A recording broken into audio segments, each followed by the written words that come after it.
Dobro. History. Archive. 네, 끝나지 않은 비행 KAL-YS-11. 55년 전의 이 사건, 혹시 그냥 단순한 항공기 납치 사건으로만 알고 계셨나요? 글쎄요, 오늘 우리가 파고들 이야기는요, 그보다 훨씬 더 깊고 또 아픈, 심지어 지금도 계속되고 있는 하나의 인권 비극에 대한 기록입니다. 자, 이 문장 한번 보세요. 인도주의적 문제를 외면한 평화는 가짜다. 당시 납치되셨던 황원 PD의 아들 황인철 씨가 한 말인데요. 이 한마디가요, 오늘 우리가 살펴볼 이야기의 그 모든 무게를 담고 있다고 해도 과언이 아닐 겁니다. 그는 왜 반세기가 넘는 그 긴 시간 동안 기억조차 희미해졌을 그 아버지를 찾아 헤매고 있는 걸까요? 이 질문에 대한 답을 한번 찾아가 보죠. 자, 지금부터 그 이야기 속으로 깊숙이 들어가 보겠습니다. 네, YS-11기 공중 납치 사건. 이 아들의 싸움을 제대로 이해하려면요, 우리는 시간을 거슬러 올라가야 합니다. 지금으로부터 무려 55년 전, 한반도의 군사적 긴장이 그야말로 최고조에 달했던 바로 그 순간으로 말이죠. 때는 1969년 12월 11일입니다. 강릉을 떠나 서울로 향하던 아주 평범한 국내선 여객기였죠. 하지만 이 비행기는 곧 끔찍한 국제사건의 중심에 서게 됩니다.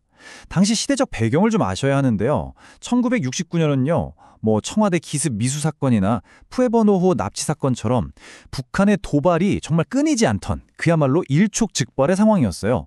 바로 그런 분위기 속에서 이 일이 벌어진 겁니다. 납치 과정이 정말 기가 막힙니다.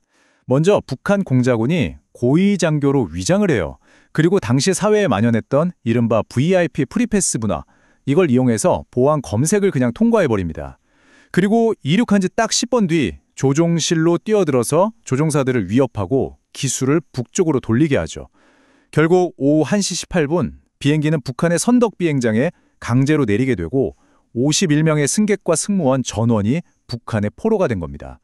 이 과정을 보면 이게 절대 우발적인 범행이 아니라는 걸 알 수 있죠. 당시 한국 사회의 보안 허점을 정말 교묘하게 파고든 아주 치밀하게 계획된 작전이었던 겁니다. 자, 비행기가 북한 땅에 내렸습니다. 이제 악몽이 끝났을까요? 아니요. 그때부터가 진짜 시작이었습니다. 훨씬 더 교묘하고 아주 계산된 시련이 이들을 기다리고 있었죠. 이 지점에서 북한의 기만술이 드러납니다. 밖으로는 조종사들이 썩어빠진 남조선 사회가 싫어서 자기 발로 넘어왔다고 선전했죠. 하지만 실제로 억류된 사람들이 겪었던 현실은요? 그야말로 살아있는 지옥이었습니다. 매일같이 세뇌와 사상교육이 반복됐으니까요. 이 둘의 극명한 차이, 이게 바로 이 사건의 본질을 보여주는 겁니다. 억류 기간 동안의 일과를 보면 정말 숨이 막힙니다. 매일 4시간 넘게 사상교육을 받아야 했고요. 김일성 주체 사상을 강제로 외워야 했습니다. 거기다 서로를 비판하고 남한 사회를 비난하라는 강요까지 받았죠. 한마디로 자발적인 월북자로 위장시키기 위해서 이 사람들의 정신을 완전히 무너뜨리려고 했던 아주 강도 높은 심리전이었던 셈입니다. 결국 66일 동안 국제사회의 압박이 계속되니까요. 북한도 마지못해 부분 송환에 동의를 합니다. 그래서 39명의 승객이 집으로 돌아올 수 있었죠. 하지만 이건 문제 해결이 아니었습니다. 아주 계산적이고 또 잔인한 제스처에 불과했죠. 바로 이 지점이 이 사건이 왜 끝나지 않은 비행인지를 보여주는 비극의 핵심입니다. 왜냐하면 비행은 모두에게 끝난 게 아니었거든요. 11명, 승무원 4명과 승객 7명. 북한이 끝까지 돌려보내지 않은 의도적으로 억류한 사람들의 숫자입니다. 그렇다면 왜 이 11명이었을까요? 이들의 직업을 한번 보시죠. 기장, 부기장, 승무원들은 물론이고요. MBC 방송사의 PD와 기자, 의사, 그리고 인쇄소 대표까지. 이건 절대 무작위가 아니었습니다. 북한 체제를 선전하고 유지하는 데 필요한 기술과 지식을 가진 전문가들, 바로 그 인재들을 골라낸 명백한 인적 자원 약탈이었던 거죠. 그리고 우리는 기억해야 합니다.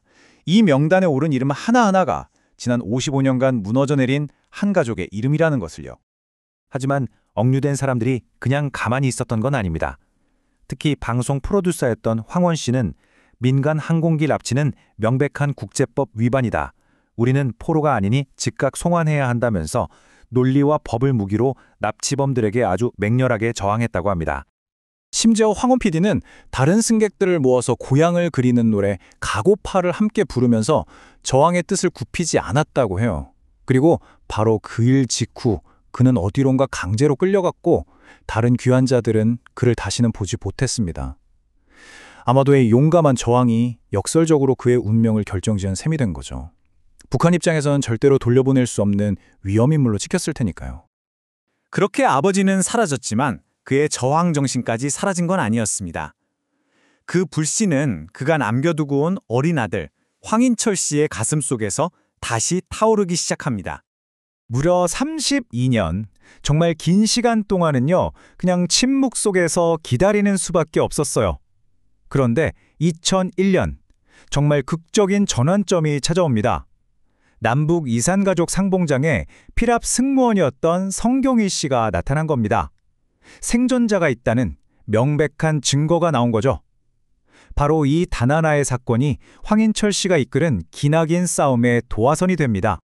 여기서 황인철 씨가 아주 중요한 전략을 사용합니다. 이 사건을 그냥 과거에 일어난 납치 사건으로 보지 않고 강제 실종이 하는 국제법상 범죄로 규정한 건데요.